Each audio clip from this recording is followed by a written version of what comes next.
días, amados hermanos. Como es de costumbre, todos los domingos antes del culto, destinamos un tiempo para el estudio bíblico.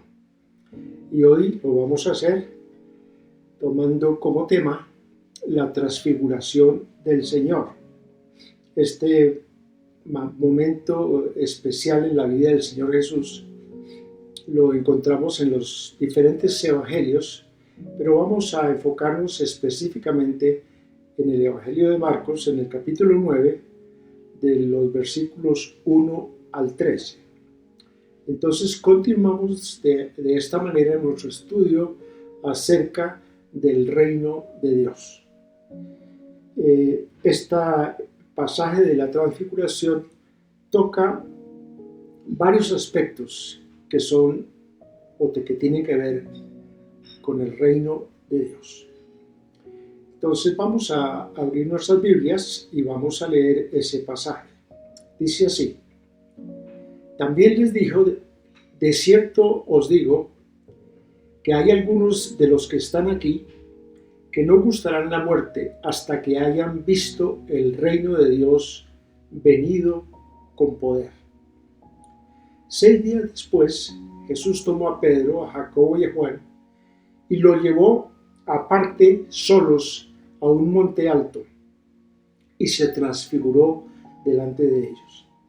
Y sus vestidos se volvieron resplandecientes, muy blancos, como la nieve, tanto que ningún lavador en la tierra los puede hacer tan blancos.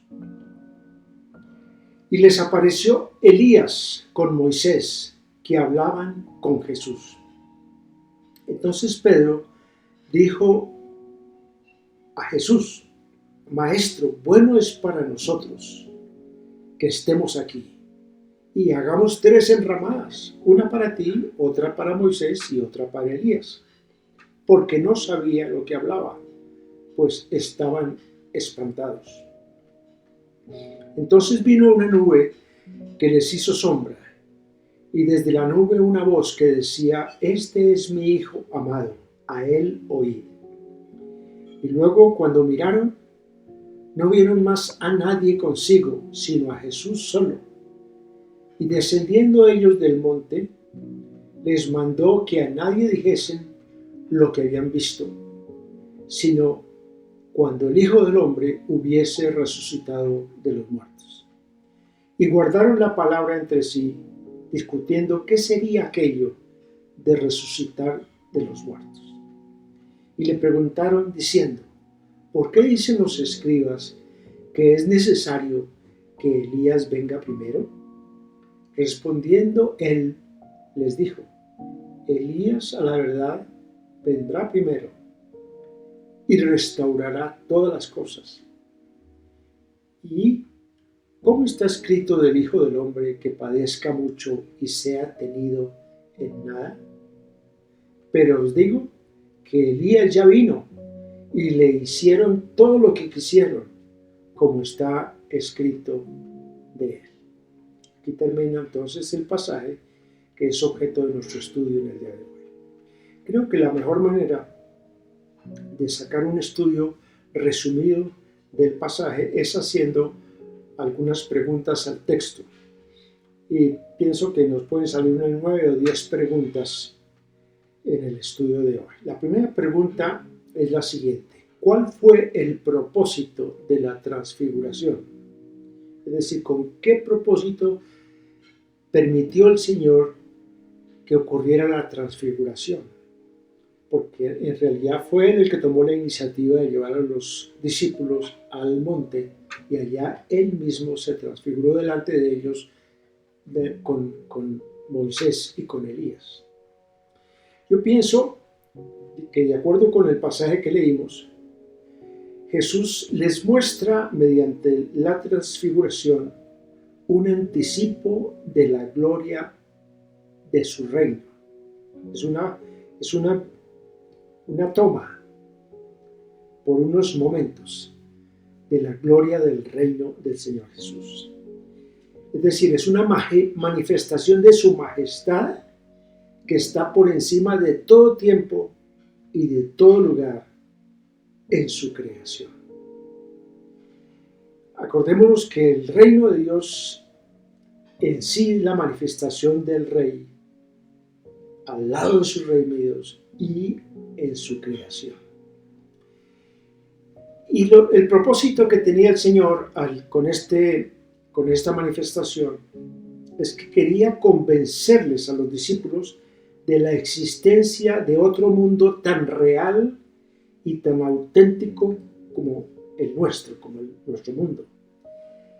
Pero ese mundo es paralelo, existiendo al mismo tiempo que nuestro mundo, aunque es invisible para nosotros. Es un mundo que no se afecta con el paso del tiempo y con los cambios que ocurren por el paso de los años.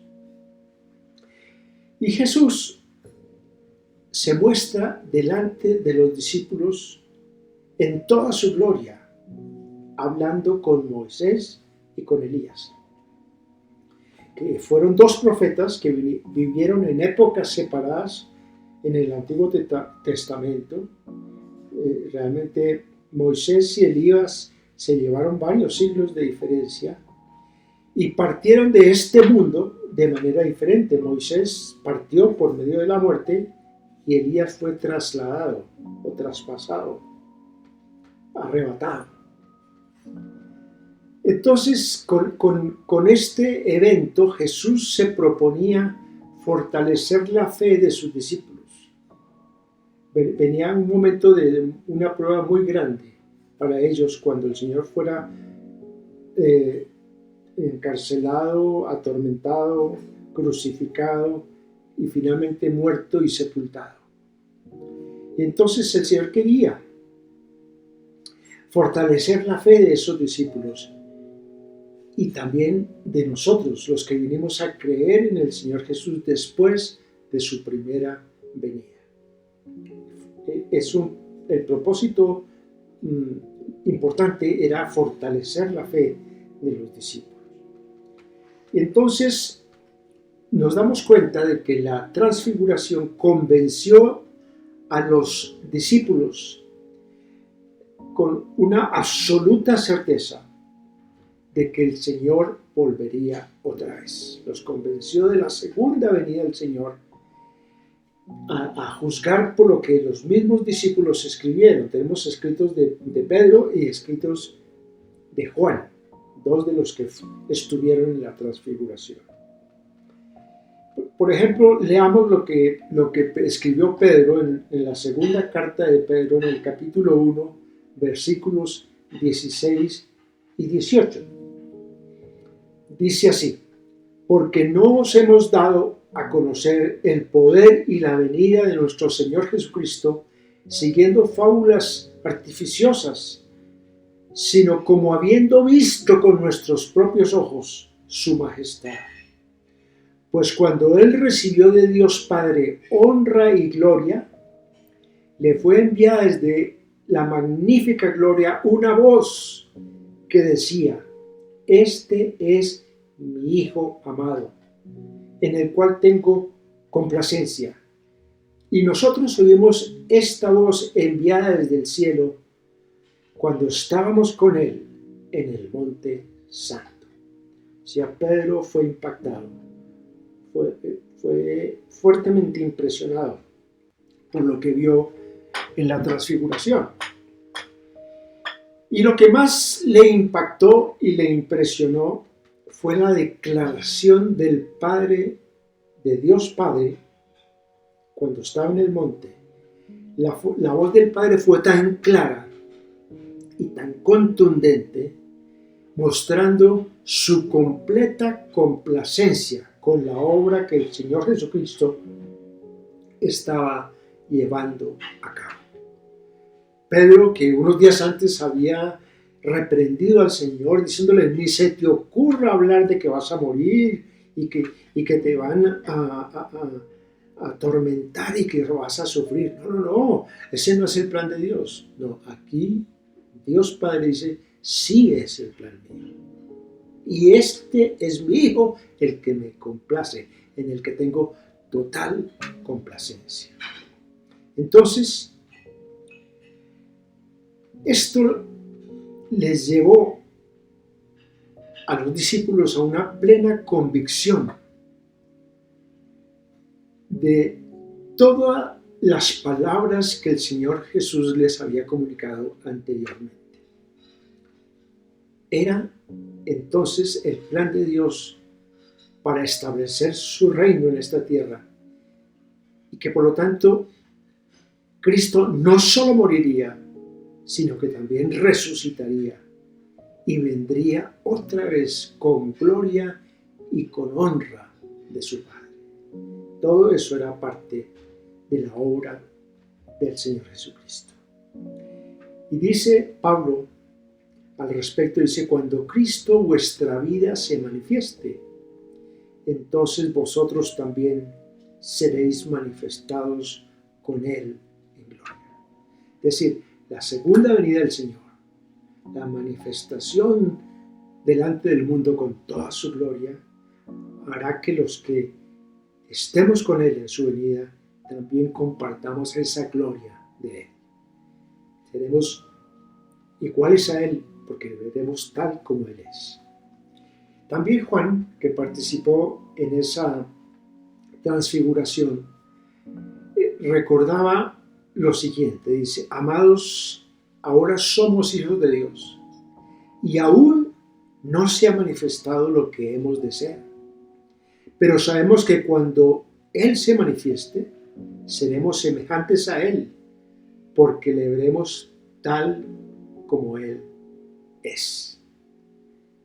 Ambos, Pedro y Juan, reafirmaron su convicción total de que mediante la transfiguración quedaron convencidos de que el Señor vendría otra vez en toda su gloria, en toda su honra, en toda su magnificencia.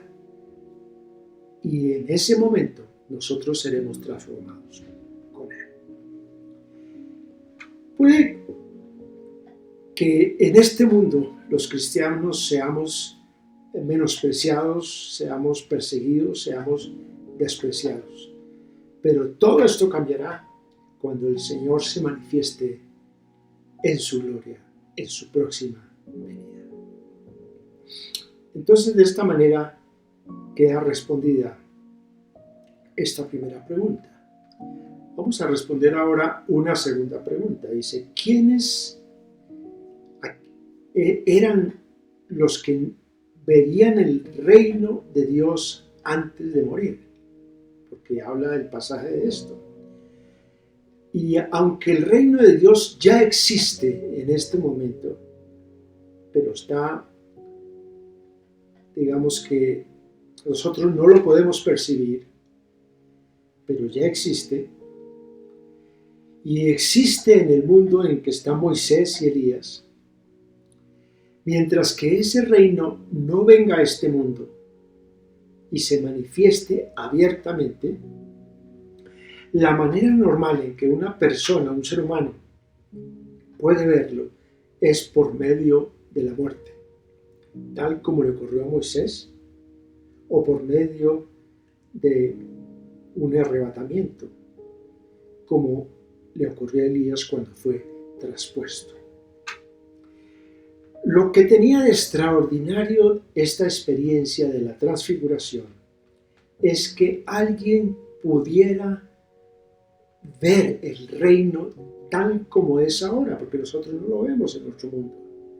Entonces, pasar de este mundo al mundo del eterno presente de Dios y poder ver ese reino tal como es ahora, antes de que abandonemos este mundo, ya sea por la muerte o por el arrebatamiento. Ese es el evento extraordinario de la transfiguración. Y esos que verían el reino de Dios con poder, sin tener que morir, eran los 3 discípulos que el Señor tomó para que le acompañaran en la transfiguración en el monte Tabor, como dice la tradición. Entonces, ¿en qué consiste el reino de Dios con poder? Sería la tercera pregunta.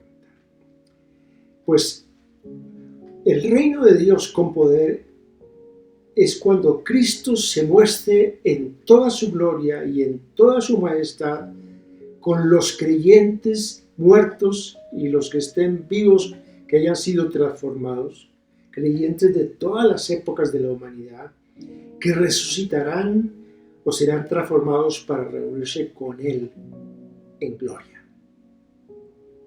Y con Moisés y Elías y todos los hombres de fe del Antiguo Testamento. Entonces, las características esenciales del reino de Dios es que Jesús se muestre glorificado en este mundo, rodeado de sus discípulos resucitados con gloria junto a Él. Esa es la manifestación con poder del reino de Dios. Tenemos también otra pregunta. ¿Por qué el Señor escogió solo a 3 de los discípulos? Bueno, pienso, de acuerdo con el pasaje, que el Señor escogió solo a 3 de sus discípulos por una sencilla razón. Pero normalmente asociamos los nombres de Pedro, Santiago y Juan como los discípulos que están más cerca del Señor, los que le acompañaron cuando fue a visitar la hija de Jairo que estaba muerta y la resucitó. O sea que fueron testigos del poder grandísimo que tenía el Señor Jesús para resucitar muertos. Y también los que le acompañaron en el huerto de Getsemaní esa noche antes de ir a la cruz. Un momento de dolor y de sufrimiento cuando el Señor aceptó la voluntad del Padre para ir a la cruz. Entonces, creo, de acuerdo con lo que dice la palabra de Dios, que la razón fundamental por la cual escogió a 3 discípulos tenía que ver con el carácter oficial que Él le quería dar a esta manifestación gloriosa de la transfiguración. Y para este fin, dice la ley de Moisés, allá en Deuteronomio 19:15, que se requieren 2 o 3 testigos. O sea que el Señor tomó a estos discípulos como testigos de su gloria. Y por eso los llevó al momento de la transfiguración. Muy bien. ¿En qué consistió la transfiguración? Sería la siguiente pregunta. Y podemos responderlo fácilmente. La transfiguración sencillamente consistió en manifestar la verdadera naturaleza del Señor Jesucristo, Dios y hombre. Es retirar el velo que normalmente ocultaba su gloria por unos momentos. Dejó que su gloria se pasara, dejó que aquella majestad y aquella gloria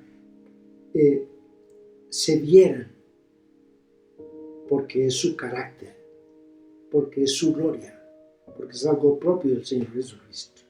Entonces dejó por unos instantes traslucir aquella majestad y aquella gloria. En eso básicamente consiste la transfiguración.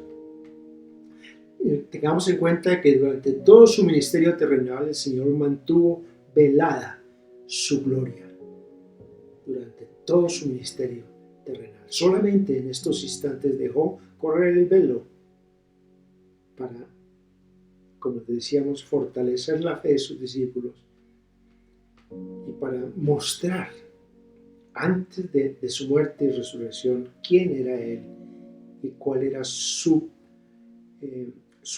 propia gloria. Muy bien. Hay otra pregunta. ¿Por qué el Señor escogió aparecer con Moisés y con Elías? ¿Por qué escogió estos 2 personajes del Antiguo Testamento cuando había tantos personajes en el Antiguo Testamento? Bueno, Sabemos que Dios tiene reservada una gloria para aquellos que le han servido, para todos los que le han servido. Pero en este caso escogió a Moisés y Elías y apareció hablando con ellos con toda confianza, porque ellos, en el caso de Moisés, representaba la ley, fue quien recibió la ley en el monte Sinaí. Y en el caso de Elías representaba a todos los profetas, es el representante de los profetas del Antiguo Testamento. Y vemos también en esta comunión y en esta charla, en esta conversación que tenía con Moisés y con Elías, vemos la comunión celestial con el Señor. Lo mismo que nosotros vamos a participar cuando estemos reunidos con el Señor, podremos conversar con todos los siervos de Dios de todas las épocas de la humanidad. Esa es la comunión de los santos, la comunión celestial con el Señor.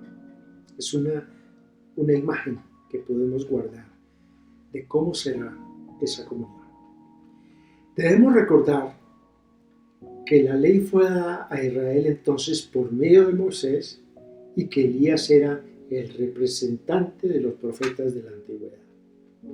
La obra que Cristo se proponía a realizar en la cruz era el cumplimiento de todo lo que con anterioridad se había anunciado por la ley y por los profetas. O sea, todo lo que la ley y los profetas habían anunciado, eso era lo que el Señor iba a realizar en la cruz. Entonces, podemos pasar a otra pregunta. ¿Por qué dijo Pedro, qué bueno es estar aquí? Pedro es un personaje muy especial en el Nuevo Testamento. Tiene una personalidad muy especial. En realidad era alguien muy impulsivo, a veces irreflexivo. Siempre se dejaba llevar por lo que sentía. Podemos decir que primero hablaba y luego pensaba. Pero todos los creyentes tendremos que unirnos con esta expresión de Pedro, porque sentiremos la misma emoción cuando llegue el momento de estar con el Señor en su gloria. Acuérdense, cuando estemos todos con el Señor Jesucristo en su gloria, nosotros también diremos con Pedro, qué bueno es estar aquí. Y tal vez ninguno de nosotros querrá devolverse, sino que querrá permanecer allí, querrá ser en ramadas eternas para permanecer allí. Pasemos a otra pregunta. ¿Cuál es el significado de la nube y de la voz que salió de la nube? Acordémonos que en el Antiguo Testamento la presencia de Dios se relacionaba frecuentemente con una nube. Moisés recibió la ley sobre el monte Sinaí, cubierto por la nube de gloria de Dios. Eso dice Éxodo 24. Y también fue en una nube como Dios vino al tabernáculo y lo llenó de su gloria, según lo dice Éxodo 40.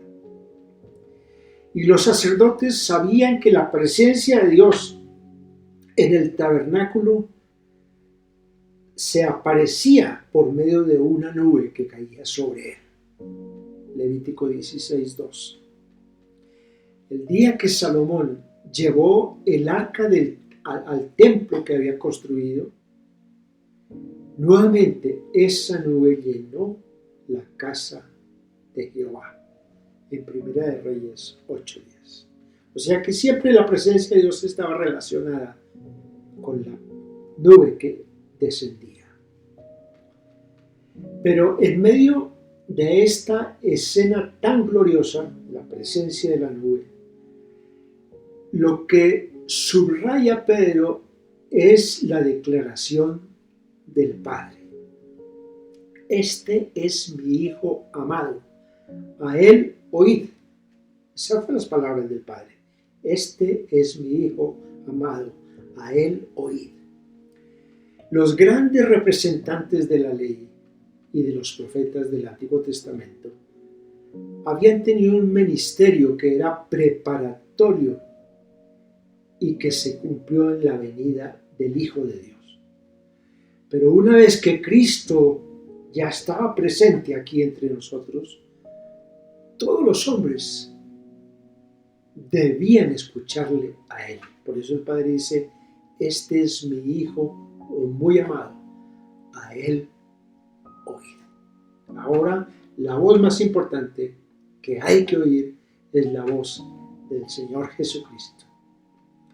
Dice Hebreos, en el capítulo 1, versículo 1 y 2, dice, Dios, habiendo hablado muchas veces y de muchas maneras en otro tiempo a los padres por los profetas, en estos postreros días nos ha hablado por medio del Hijo, a quien constituyó heredero de todo y por quien asimismo hizo el universo.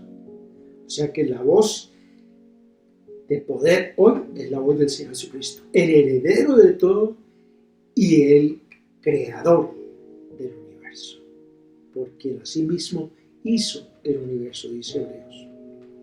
Ahora, como alguien ha dicho, las estrellas desaparecen cuando aparece el sol, y Jesucristo es el sol de justicia.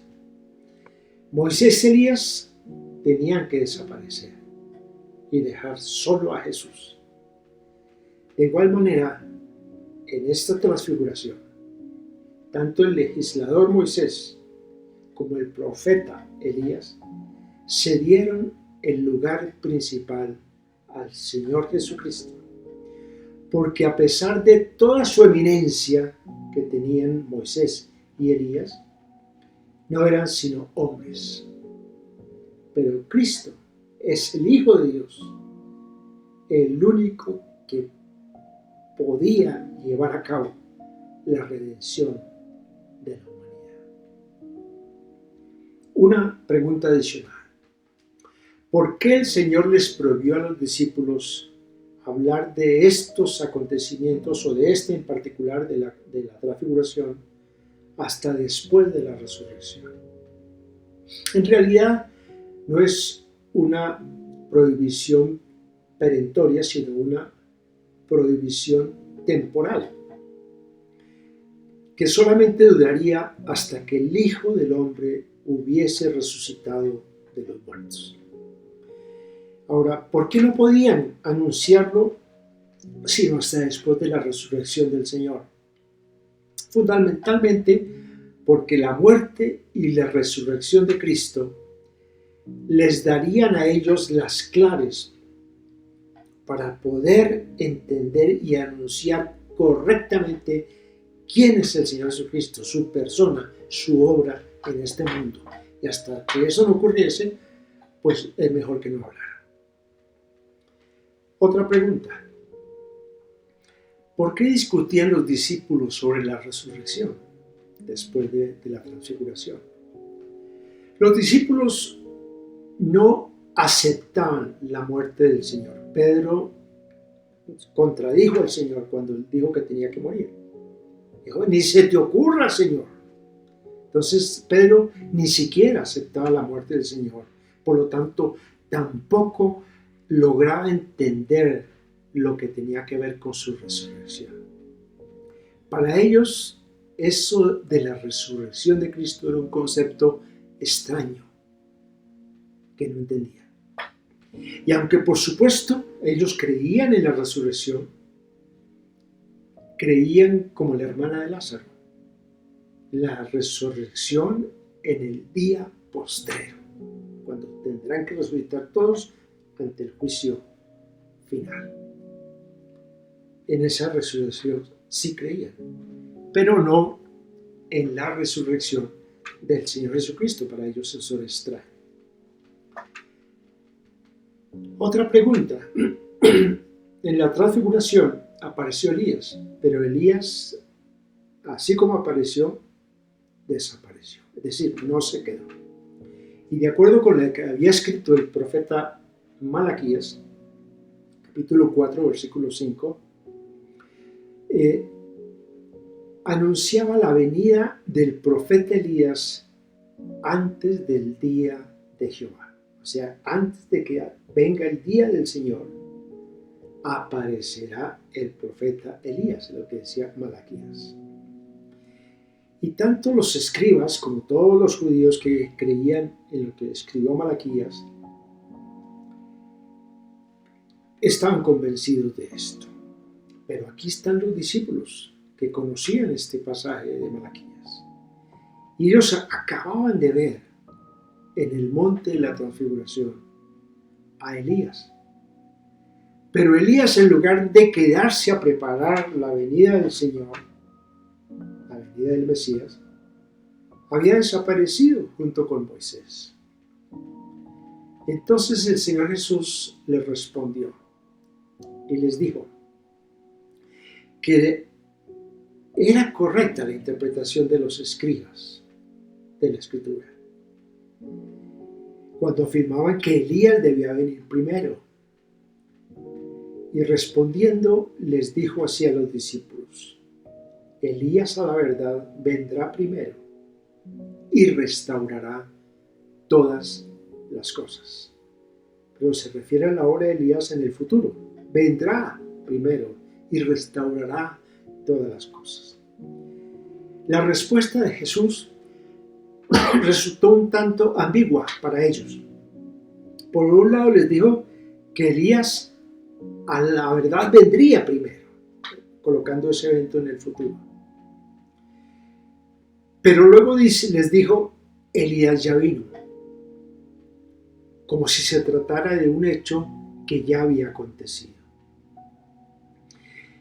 Para entender correctamente la respuesta del Señor Jesús, debemos recordar que muchas de las profecías del Antiguo Testamento tienen doble cumplimiento, y esta es una. Según esto, el profeta Malaquías encontró un cumplimiento anticipado, parcial, en la persona y en la obra de Juan el Bautista, quien vino con el espíritu y el poder de Elías, y vino para preparar el camino del Mesías. Y el Señor Jesucristo mismo confirmó este punto. Allá en Mateo 11:14 dice: si queréis recibirlo, Él, refiriéndose a Juan el Bautista, es aquel Elías que había de venir. Y también lo entendieron así finalmente los discípulos. En Mateo 17:12 dice: entonces los discípulos comprendieron que les había hablado de Juan el Bautista, pero queda todavía un cumplimiento de esa profecía. Es un cumplimiento pleno. Y es probable que debamos identificar a Elías como uno de los testigos que aparecerá en la época del Anticristo, en la Gran Tribulación, cuya obra se describe en Apocalipsis 11, del 3 al 13.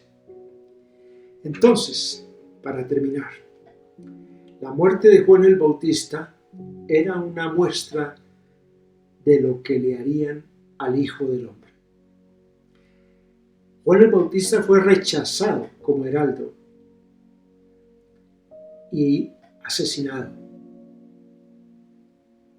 Y también acabarían rechazando y asesinando al Rey, al Mesías. Esta es entonces una explicación muy rápida del diálogo en el momento de la transfiguración. Vamos a orar para que el Señor nos ayude a entenderlo y aplicarlo en nuestras vidas. Señor, gracias te damos por este momento de la transfiguración, porque realmente verte a ti con toda tu gloria y tu majestad, acompañado de Moisés y Elías, y oír la voz del Padre que dice que tú eres el Hijo muy amado, en quien el Padre se complace y el que hace la voluntad del Padre, nos anima y también nos reafirma en nuestra esperanza de que tú un día regresarás y que cuando tú vuelvas nosotros seremos iguales a ti porque compartiremos tu gloria. Gracias, Señor, por el mensaje de este pasaje de Marcos 9. En el nombre del Señor Jesucristo te damos gracias.